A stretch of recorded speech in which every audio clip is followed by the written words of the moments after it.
Hey everyone, it's Helen from SMB Deal Hunter. Today we're going to talk with Reagan here about a deal he recently closed through the SMB Deal Hunter Pro program. It's a plumbing company, and Reagan's not a plumber, doesn't come from a plumbing background. So we'll definitely dive into that during this interview. It took Reagan about 5 months from when he started working with us to close, and he did finance the majority of the deal with an SBA loan. So today we're going to touch on what Reagan was doing before he bought this business, his journey through the search, some of the biggest challenges he faced, more about the deal he ultimately closed on, the plumbing company, and how post-close acquisition life has been. So let's jump in. First off, Reagan, thank you so much for joining me today. I'm excited. Absolutely. Yeah, I'm glad to be here. It's a full circle moment for sure from the first time we met to now having a conversation talking about my entire journey and now what it looks like post acquisition. It's just crazy to be here. I know it's pretty surreal, right? I mean, let's start with where you were at, just I guess 6 or 7 months ago, right? It's been a little bit since you closed, but well, we caught up a little bit right before this, and I was sitting here, you were sitting, I don't know, maybe at home or in your office, at your Yeah, that's job, back but when I was working in corporate and was sitting at my home office because I was working from home in yeah. corporate tech sales. So yeah, things definitely look a lot different now, and that's what I was doing. I mean, for the last 5.5 years post graduation from college, I was working in corporate tech sales, selling IT consulting services. I first started off as like a business development rep, the classic cold caller.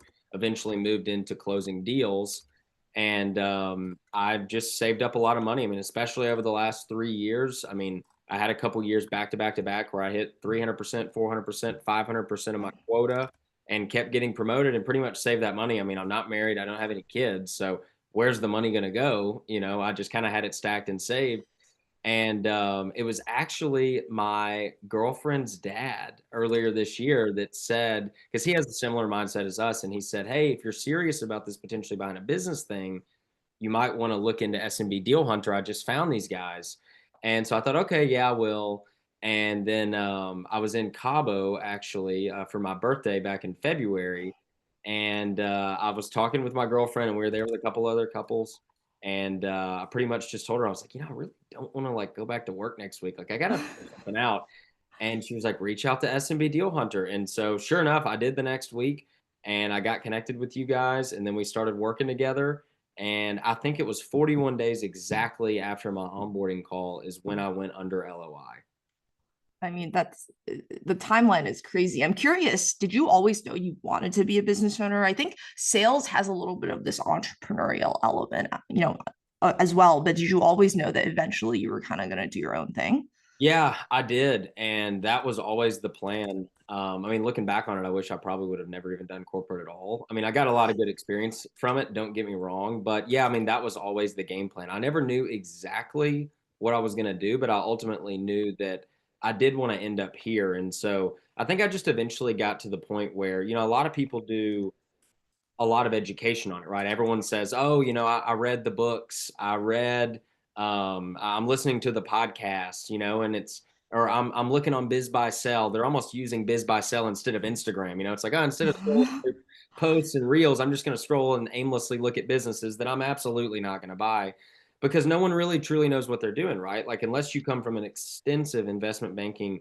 or an extensive private equity background or come from some family that's deeply involved in VC, like how are you supposed to have any idea how to get a deal across the finish line and really even where to start? And so that's ultimately where I found myself. I was in a pretty solid cash position.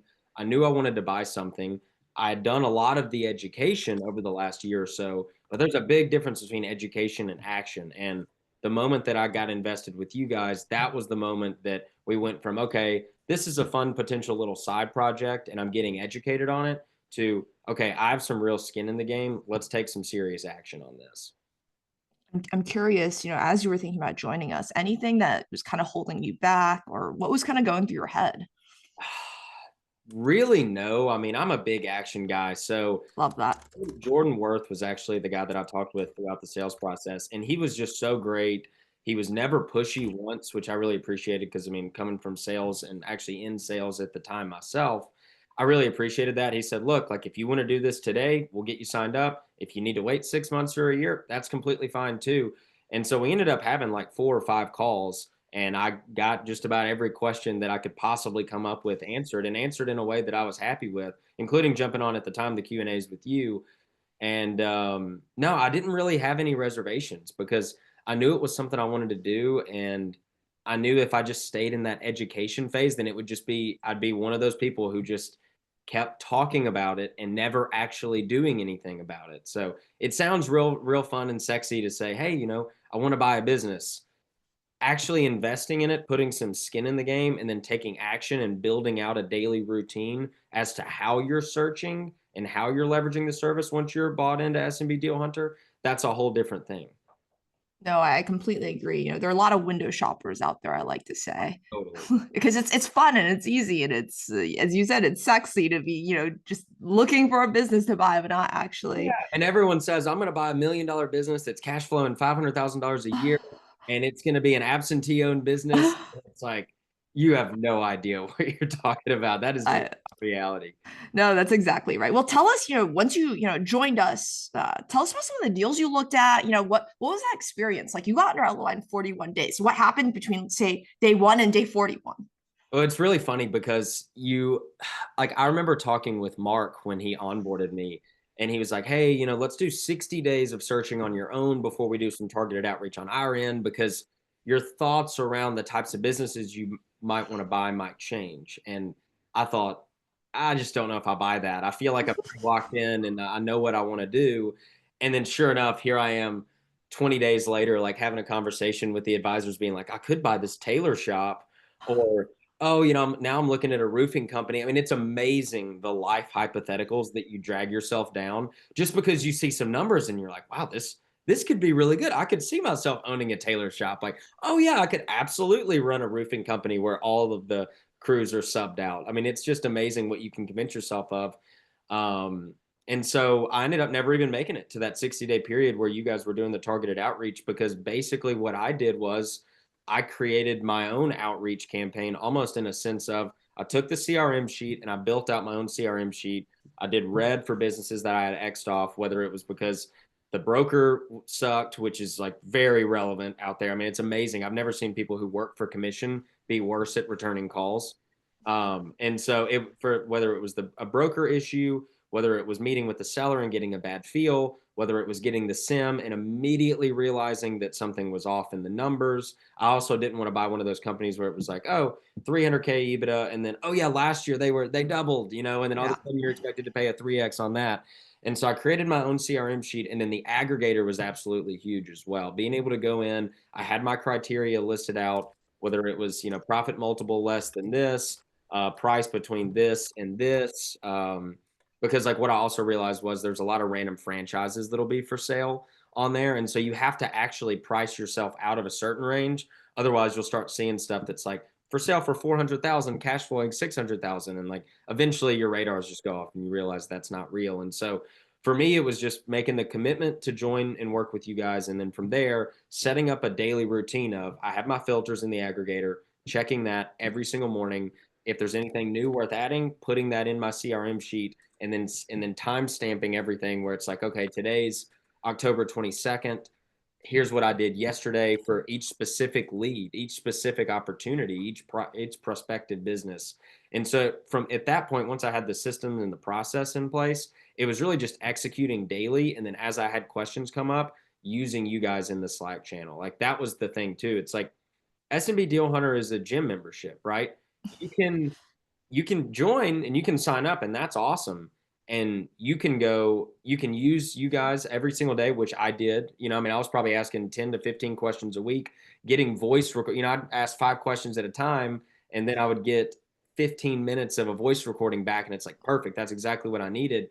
But just like a gym, if you join but you don't go, you have no one to blame but yourself. And so that's what was perfect about the service. I could use it as much as I wanted to, and I used you guys for everything you had. I felt like I was almost even annoying sometimes, but the responsiveness was absolutely incredible. I mean, there literally wasn't once that I didn't get an answer to a question I asked, and I probably asked north of 200 questions. Give us some examples of, some of the I guess challenging moments where you found that, you wanted to pull us in. Like give us some examples where we were able to be helpful there? It's just like the little stuff. Like people think that you just go under LOI, and then once you go under LOI, then it's like, okay, now let's get connected with the SBA. And then, okay, now we got our SBA commitment letter. I mean, I didn't even know what an SBA commitment letter was when I first paid you guys back earlier this year and we started working together. So it's not that simple, right? There's little things that come up. For example, just all of a sudden, I mean, small stuff. Like you'll be like, oh, I need to make an LLC in order to, because that's another thing I didn't understand. I thought when you just bought a business, you just bought the business. Well, that's not necessarily the case. There's a difference in an asset sell and a stock sell. And I thought that you just purchased the business, you purchased the business. I now become Double M Plumbing LLC. Not the case. I had to create my own LLC, and then we set it up where I was going to be DBA Double M Plumbing post close. I didn't even know what DBA was before I started working with you guys. And so it was really just the little stuff. I think that's what was crazy, was that a lot of the books out there and a lot of the podcasts, they cover the macro stuff, because just like in anything else, there's a lot of things that are very general. I mean, let's call it 70% of just general stuff, like the general timeline and the general process. But navigating conversations with brokers, navigating conversations with sellers, going deeper into the P&Ls, navigating conversations with lenders too, and getting better rates. I mean, that was huge as well. I mean, we ended up running up on a timeline with the new rules with the SBA that came out on 6/1. And then Bill's connecting me with like 10 different lenders, and we're just all going back and forth. And then people aren't responding. He's nudging them and getting them to respond quicker to me, and just jumping on sell calls with him and sell calls with other advisors like Mark, doing deal reviews with you guys. Like it was just crazy, because when I first joined, I thought, okay, this is going to be something that I'm going to need to pull you guys in for just on macro things from time to time. It turned into just a daily conversation and back and forth, because if you're actually serious about this and you're truly using the service the way it's supposed to, and you're not joking about wanting to buy a business, it's going to be a constant conversation. I mean, something is going to come up daily. Again, unless you come from one of those backgrounds like I talked about earlier, something is going to come up daily where you're going to need support, because you're trying to pull something off that truthfully you don't know anything about. No, I think that's right. And I think no, it's very impressive that you also, were so accountable to yourself this entire time too, and kept pushing, because it's we always tell people, when they work with us, they have to put in, their part too, right? It's a team effort. So yeah, no one's going to go buy a business for you. That's 100% right. Anything else that we haven't touched on in terms of, things that, you found valuable out of joining the program? I think my overall take on SMB Deal Hunter is that if you're someone who's saying that they want to buy a business, but you're not willing to invest in SMB Deal Hunter, you're just not actually serious about buying a business, and you're not going to buy a business. Like I would love to see the graph chart curve of people that say they're going to buy a business and then work with SMB Deal Hunter, and people who say they're going to buy a business and don't work with SMB Deal Hunter. Because even in a best case scenario, or in a worst case scenario, you're just cutting the time in half. I mean, even if you end up somehow still pulling it off, it's going to take you way longer. Like there's just no way I would have, from start to close. And the reason why it even took as long as it did, 4 months from LOI to close, was because we just had a real estate holdup that had some stuff going on with the real estate. So we could have easily closed. I mean, I could have closed within 4.5 months of doing my onboarding call with you guys, not under LOI, close within 4.5 months of doing the onboarding call. And it's just a testament to what you guys do. I mean, there's just no way I could have done it without you guys. Trying to think if there's anything else. What other questions do you have for me? No, I think the biggest thing that I'm most excited about chatting on is actually the business itself, right? I think a lot of people are going to want to hear, tell us about the business you ultimately acquire. We know it's Double M Plumbing, but you're not a plumber. How did you come across the deal? Tell us about some of the high level deal terms you landed on, and maybe what you liked about the deal, that what attracted you to the deal, and what continues to attract you to the deal now that you're actually operating the business. Yeah, it's not your standard plumbing company. I mean, it was founded 36 years ago, and we're good size, been steadily growing over the years, which is awesome. And it's been the same owner from the very start. And we did 1.6, 1.7 last year. Margins are really good. The owners never spend any money on advertising or marketing, so massive potential there. Everything they've ever done is just through word of mouth. But we're not your standard plumbing company because we do a lot of commercial work, which is great. Now, no new construction. We stay away from new construction just because the margins are so slim. But we'll do some remodels from time to time. But it's a lot of commercial work, and so it's very unique and not your standard. For example, I mean, if you were all residential and you were going to do 1.6, I mean, you might need 5, 6 vans on the road. I mean, that's a lot of people to manage.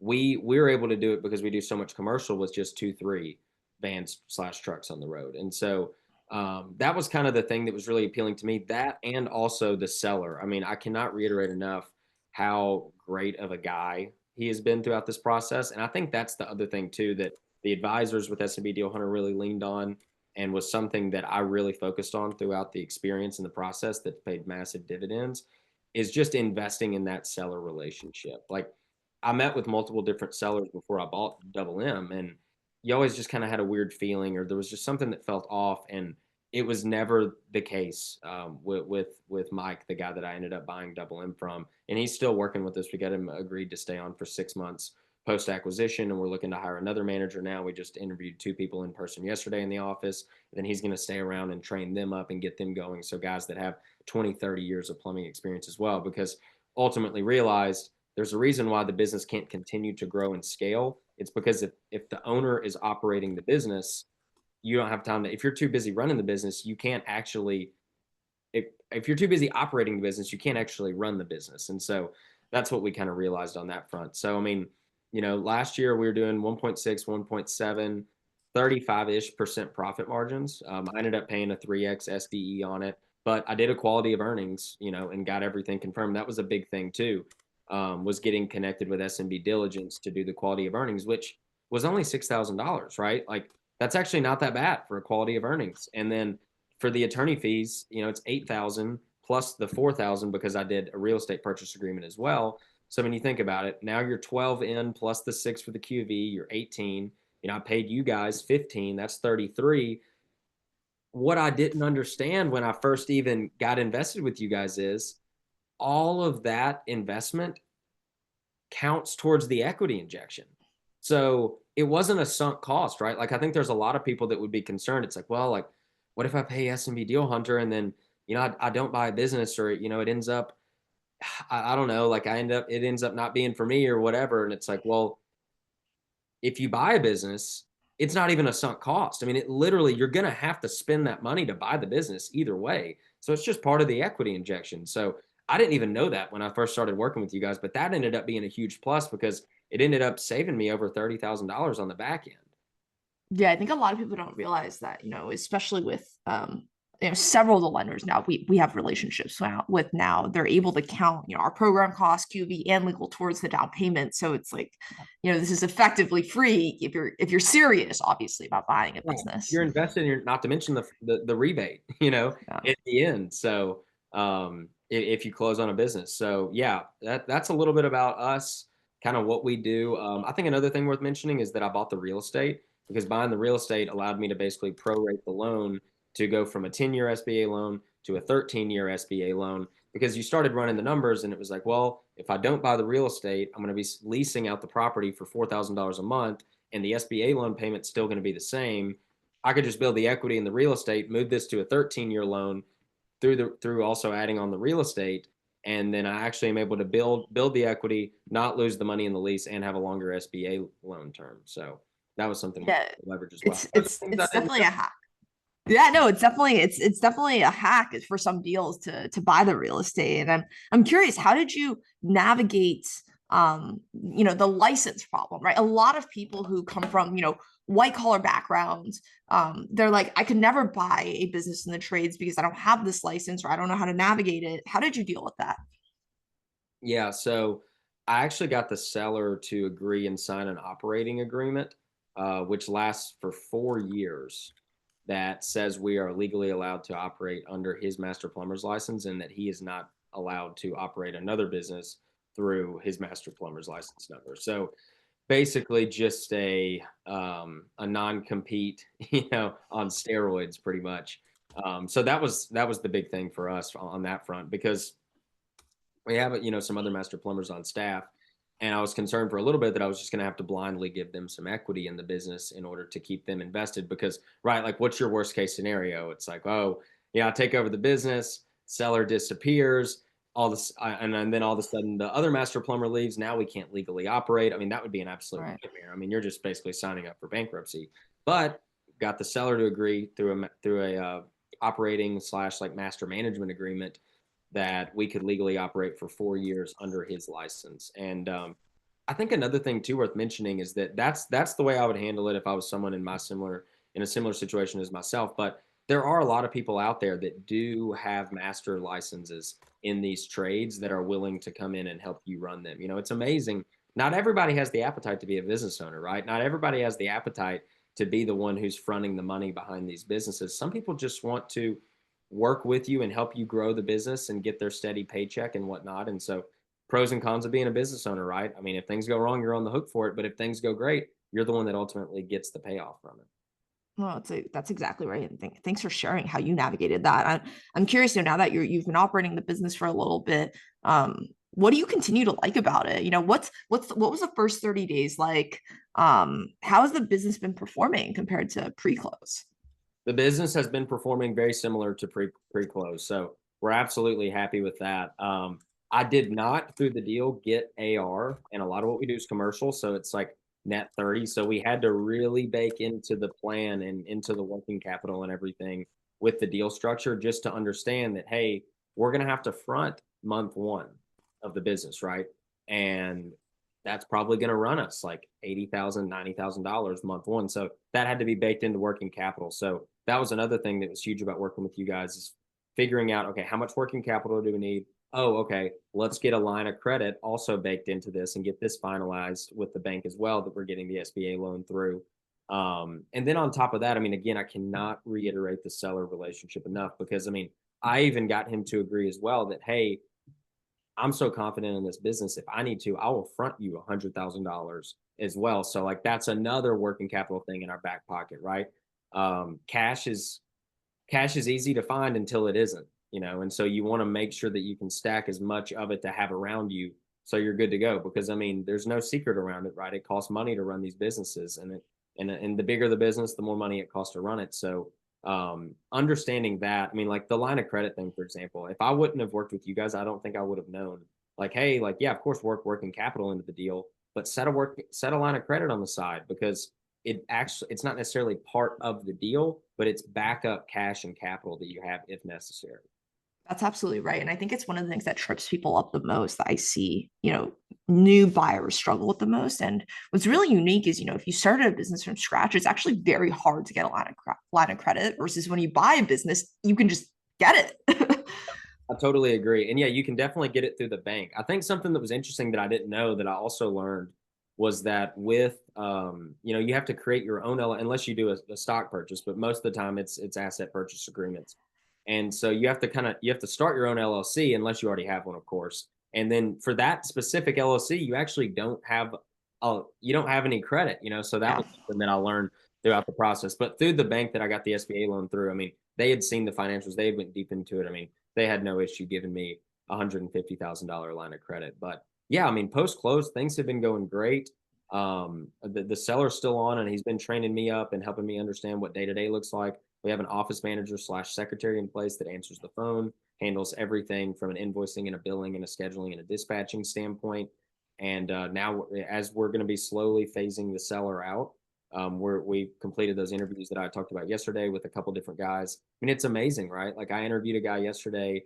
It was their second interview in person, and one guy had been running his own plumbing business for 8 years at one point, and then another guy had been running his own plumbing business for 24 years. So those people are out there, right? There are a lot of people that have been through the ringer before owning a business that are like, hey, look, I don't want to own my own thing anymore. I'm a master plumber. I'd love to come in and help you guys with what you're doing. And so we've got everything set up where we're going to be in a spot here going into 2025 where I'm just going to be the one that's handling the financials. I'm going to be the one that's handling the marketing, doing all the Google PPC, LSA, Google business profile, all that, and just truly focused on growing and scaling the business. while I have a GM in place who's dealing with job materials and running those out to guys on sites and answering questions for guys on site and doing commercial bids and handling customer escalations and doing all of the day-to-day stuff so I can focus on growing and scaling the business. And so I guess I get to do the fun stuff. And but it's easier said than done. Every day's a little bit different. I think that's what's pretty great is I'm out and about and I'm talking to people all day, every day. And everybody's a prospect, right? When you own a plumbing company, every person you ever meet is a prospect. Like I used to work in an industry where there were like, I mean, no joke, like 4 to 5 people alive that truly determined like how much I could sell with these accounts that I worked with. And you go from 4 to 5 true prospects that can decide if you make money to literally every person you meet. You're in the line at Starbucks. Let's no more AirPods in. Let's talk to people. You're going out to happy hours and networking and going out to dinners and lunches with people and meeting with property managers and owners of buildings and getting in with different HOA groups and getting people to post in different Facebook groups. Like it really has made life like a whole game where like everyone's a prospect, and it makes me feel more alive because I just get to go around and talk to anybody and everybody whenever, wherever. I love that. And what's it been like running a blue collar business now, coming from a white collar background? A lot of people are kind of worried about that, right? Who, haven't run, a blue collar business before. So tell us about your experience there. Yeah, I mean, I think it's just coming in and just understanding like, hey, like I have a willingness to learn, right? Like I want to be around, I want to be out in the field with you guys. I mean, that's not to say that you need to be out installing water heaters every single day, but you don't need to come in and be the guy who just sits in the office all day. Like you do need to go out in the field with the guys. You do need to get to know the guys. And that's something that I've really focused a lot on and that I think they've appreciated.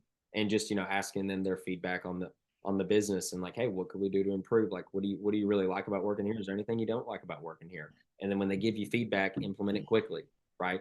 And so, like, I'll give you an example. Like, I was talking with the guys last week, and something came up about the shirts, and they're like, yeah, the shirts are just like so heavy. It's 100% cotton. Like, gets kind of hot, working in these shirts. And I was like, all right, done. And literally later last week, we placed an order for new shirts, and I had the drafts drafted up of the shirts, and I put it in front of the guys, and I was like, hey, what do you guys think about this? And they're like, that looks awesome. Like, yeah, we'd love that. And I brought in a sample so they could feel the shirt, and they felt it. And they're like, oh yeah, that'd be way better. So it's just like little stuff like that to help build credibility has been huge. And just being out and about and just telling the guys like, hey, I want to learn.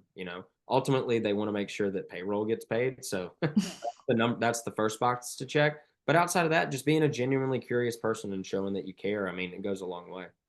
And has the team, oftentimes you get a lot of resistance, right, from the team when you take over a business. How have they taken it? It seems like, you're a great boss to work for already with the shirts, but how's that been going?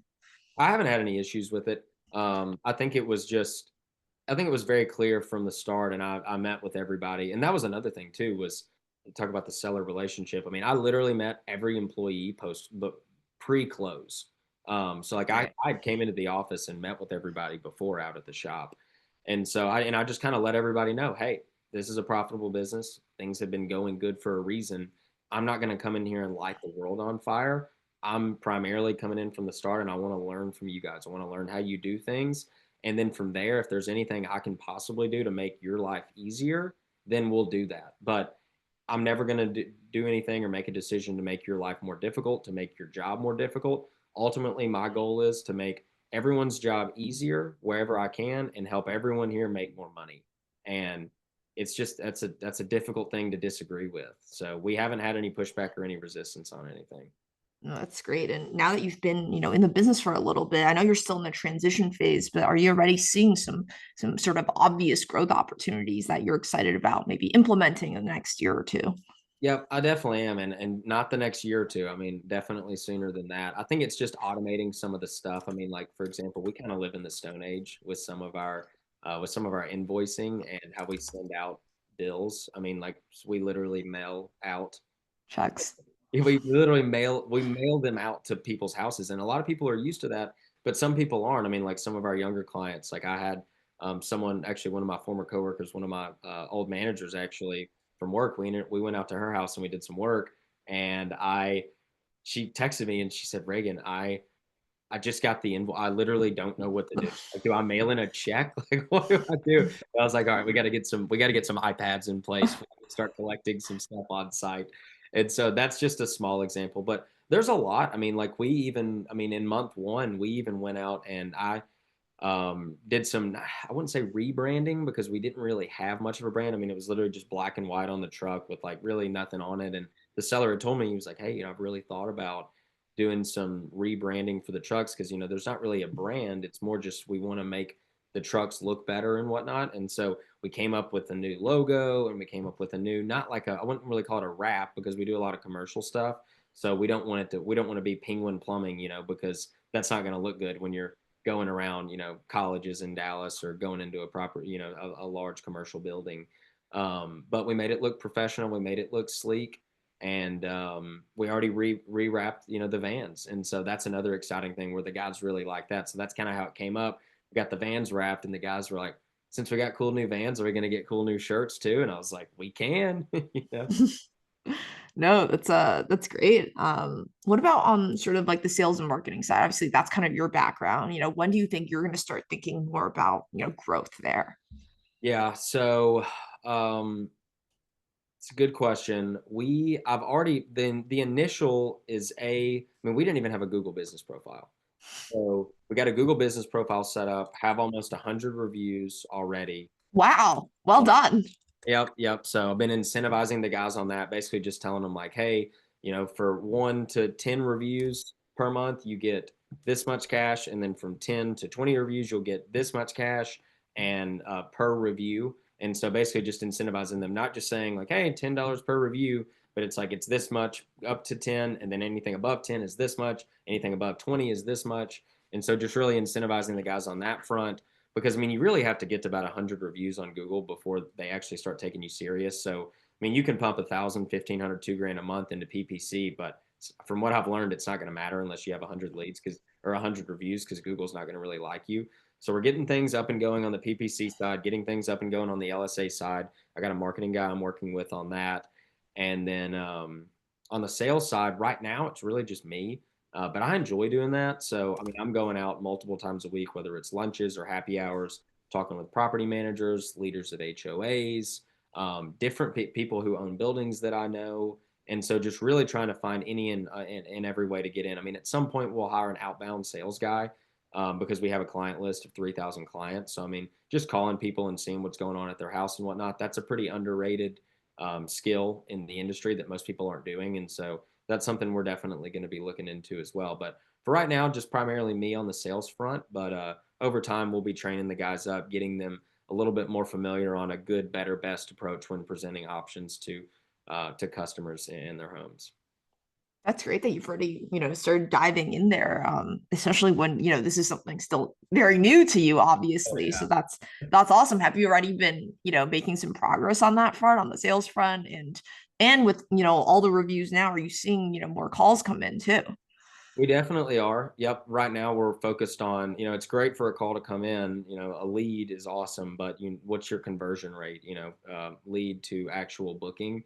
And then once your lead to booking, what does it look like when the guy actually comes out to the house, right? Like, are you just replacing a flapper on the toilet or does that turn into something more, right? You're in the customer's home. Why not going around and test a lot of things and look for a lot of different things? So it's kind of crazy because again, I don't really come from like a full-blown plumbing background at all. I mean, I'm not a master plumber by any stretch of the imagination, but I've learned a lot. I mean, it's not that I don't need to learn how to completely plumb a house, from scratch, but at the same time, just learning new things. And that doesn't come from sitting in the office, right? That does come from going out. So it kind of goes back to what I mentioned earlier about if you're the person who thinks, I'll just buy this business and I'll just kind of sit back. It's going to print money. It'll be so nice because like I won't have to answer to anybody and I won't be ever really held accountable for anything. That's just not going to work. Like you're going to fail. Like you are absolutely going to have to be comfortable with getting extremely uncomfortable and finding yourself in situations where you're around people every day where very minuscule things that are a no-brainer given to them have you like scratching your head being like what, like I need to do what, like what does this mean, what do I do next, where do I need to go, I need to talk to who, I need to pick up what, I need to go where.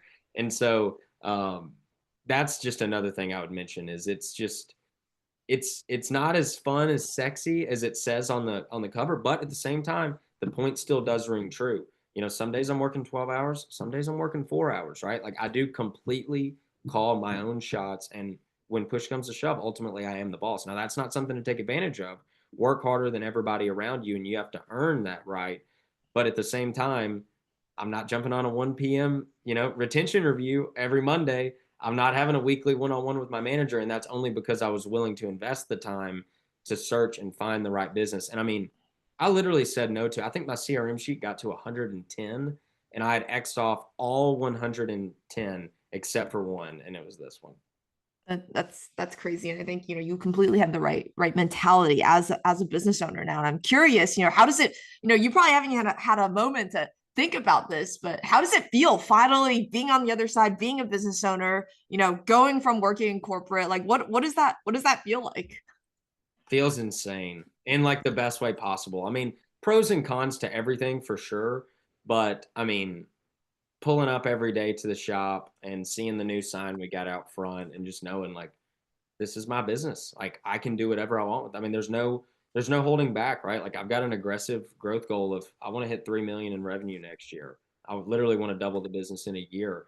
And I think we absolutely can. And it has literally turned life into a game. And not a game in the sense of like, oh, well, like if you make more sales, you make more money. Like you're still confined within corporate. Like you are absolutely limited. Like, sure, there are some people out there that have a crazy year in sales and make 750 grand, but you can't replicate that year over year. Like you can't. And then what you also can't do is you can't sell it, right? Like if you're in corporate and you have a book of business and you grow your book of business, let's say it started off at $500,000 and then you did it for 10 years and then you ultimately grew it to a $3.5 million book of business. And like you just absolutely crushed it.